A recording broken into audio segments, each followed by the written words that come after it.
ಚೇತನ್ ಅಹಿಂಸಾ doctor Rajkumar ಸಮಾಧಿ ವಿಚಾರಕ್ಕೆ ಮಾಡಿದಂತಹ ಒಂದು ಪೋಸ್ಟ್ ರಾದ್ಧಾಂತವನ್ನೇ ಸೃಷ್ಟಿ ಮಾಡಿಬಿಟ್ಟಿತ್ತು. ಅದಾದ್ಮೇಲೆ ಈಗ ಕೋರ್ಟು ಕೇಸು ಅನ್ನುವಂಥ ಹಂತಕ್ಕೆ ಬಂದು ನಿಂತಿದೆ. ಏಕೆಂದರೆ ಈಗ ಅದೇ ಚೇತನ್ ವಿರುದ್ಧವೇ FIR ದಾಖಲಾಗಿದೆ ಅನ್ನೋದು ಗೊತ್ತಾಗ್ತಾ ಇದೆ. ಕಂಪ್ಲೇಂಟ್ ಕೊಟ್ಟಿದ್ಯಾರು? ಸಾರಾ ಗೋವಿಂದು, ನಿರ್ಮಾಪಕರು.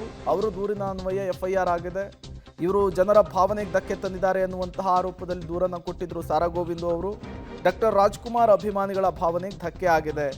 ರಾಜ್ ಸಮಾಧಿಯ ಬಗ್ಗೆ ಆಕ್ಷೇಪವನ್ನು ಎತ್ತಿ ನಮ್ಮ ಭಾವನೆಗಳಿಗೆ ಘಾಸಿ ಮಾಡಿದ್ದಾರೆ ಅಂಥೇಳಿ ದೂರು ಕೊಟ್ಟಿದ್ರು. ಈ ದೂರು ಕೊಟ್ಟ ಬೆನ್ನಲ್ಲೇ ಚೇತನ್ ವಿರುದ್ಧ FIR ದಾಖಲಾಗಿದೆ. ಈ ಹಿಂದೆ ಇದೇ ಅಹಿಂಸಾ ಚೇತನ್ ಪೊಲೀಸ್ ಠಾಣೆಯ ಮೆಟ್ಟಿಲೇರಿ ಸಾರಾ ಗೋವಿಂದು ಸೇರಿ ಹಲವರ ವಿರುದ್ಧ ಪೊಲೀಸ್ ಕಂಪ್ಲೇಂಟನ್ನು ಕೊಟ್ಟಿದ್ರು. ಈಗ ಸಾರಾ ಗೋವಿಂದು ಸೇರಿ ಹಲವರ ವಿರುದ್ಧ ಕೂಡ FIR ದಾಖಲಾಗಿತ್ತು. ಅಹಿಂಸಾ ಚೇತನ್ ಮನೆಗೆ ಹೋಗಿ ಕ್ಷಮೆ ಕೇಳಿಸಿದಂತಹ ವಿಚಾರಕ್ಕೆ ಸಂಬಂಧಪಟ್ಟಂತೆ ಈಗ ಕೌಂಟರ್ ಕಂಪ್ಲೇಂಟ್ ಕೊಡೋದಕ್ಕೆ ಸಾರಾ ಗೋವಿಂದು ಅವರು ಮುಂದಾಗ್ತಾ ಇದ್ದಾರೆ.